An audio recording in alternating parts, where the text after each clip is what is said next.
तो क्या हालचाल है सबके। एज आई प्रॉमिस 300 सब्सक्राइबर पर हॉरर वीडियो आएगी। So here we go. आज की हॉरर स्टोरी मेरी नहीं होने वाली, ये स्टोरी किसी और की है। ये स्टोरी जिन्होंने भेजी है उन्होंने अपना नाम डिस्क्लोज करने से मना किया है। सो इस वीडियो के लिए हम उन्हें हमना कॉल आउट करने वाले हैं। तो हमना कहती हैं, आज से तकरीबन 5-6 साल पहले की बात है। जून जुलाई का टाइम था। हमें कुछ दिनों से अपने घर में कुछ गलत होने का एहसास हो रहा था। उन्हीं दिनों की बात है। मम्मा को एक दफा ऐसा लगा जैसे उनके पीछे किसी की प्रेजेंस हो, कोई खड़ा हो। लेकिन जैसे ही वो पीछे मुड़ के देखती, पीछे कुछ ना होता। लेकिन उन्हें ऐसा लगता कि उनके करीब करीब से कोई साया गुजरा। समटाइम्स ऐसा लगता जैसे मम्मा को कोई आवाज दे रहा हो। जब पापा घर पे नहीं भी होते थे ना, मम्मा को आवाज़ें सुनाई देती थी, पापा आवाज दे रहे हैं।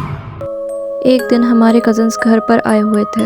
मामा ने चिकन निकाल के रखी। आपको थोड़ा सा डिस्क्राइब कर देती हूँ। हमारे किचन में सिंक के ठीक ऊपर कैबिनेट है। सब कुछ नॉर्मल था और मम्मा ने चिकन धोई और हमसे बात करने के लिए कमरे में आई। At that time everything is fine. जब मम्मा हमसे बात करके वापस आई तो किचन में कैबिनेट के ऊपर खून लगा हुआ था। पेन को झड़कते हुए यूं करके पूरी लाइन पड़ जाती है ना, पूरी वैसी लाइन थी, पूरी खून की कैबिनेट्स पे।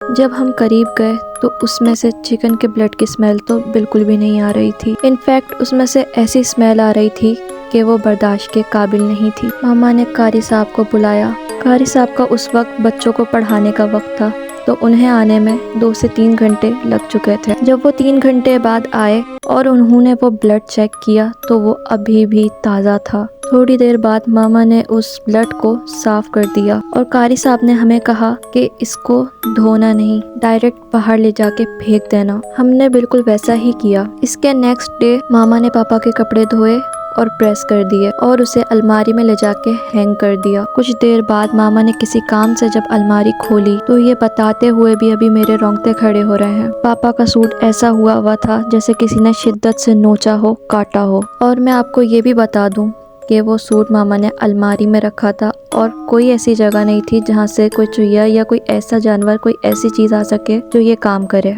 और देखने से ऐसा लगता भी नहीं था कि ये काम किसी चुहिया का होगा। हमने कारी साहब से दोबारा कांटेक्ट किया और जब कारी साहब ने देखा तो उन्होंने कहा कि ये किसी जानवर का काम नहीं, ये कोई और ही चीज है जो आपके घर पर है। खैर फिर कारी साहब ने बोला मामा को कि ये कपड़े धूप में रख दें और मामा ने वैसा ही किया। वो सूट धूप में रख दिया। अभी कुछ ही वक्त गुजरा था कि मामा वापस आई और वो सूट उस जगह पर नहीं था। मामा ने सोचा कि चलो ये नीचे गिर गया होगा या आसपास कहीं गिर गया होगा। मामा ने आसपास सब जगह देखा, ढूंढा, वो सूट वहाँ नहीं था। मामा इवन नीचे भी गई लेकिन नीचे भी वो सूट नहीं था। इस इंसिडेंट के बाद भी सब कुछ वैसा ही रहा। समटाइम्स मामा को फील होता कि उनके शोल्डर्स पर बहुत बोझ है। ऐसा लगता जैसे किसी ने जोर से शोल्डर को पकड़ लिया हो। खैर इस सूट वाले वाक्य के 1 हफ्ते बाद हमारी फैमिली किसी शादी से आई थी। मेरी मामा और भाई बहुत थके हुए थे। मेरा छोटा भाई और मामा फौरन सो गए। जब वो उठे तो मामा की कमीज पूरी तरीके से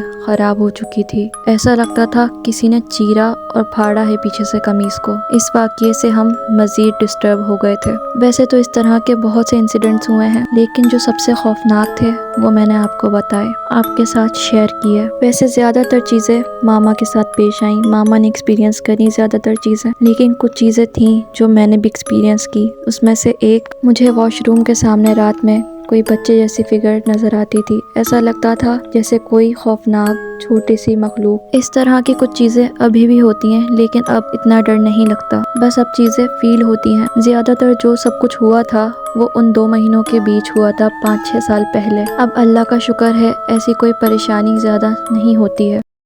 तो यही थी आज की स्टोरी या कह लो इंसिडेंट। वैसे ये स्टोरी सुनते वक्त मुझे भी बहुत गूज़बम्स आए थे। और आज की वीडियो यहीं ख़त्म करते हैं। सो या दैट्स इट फॉर टुडे।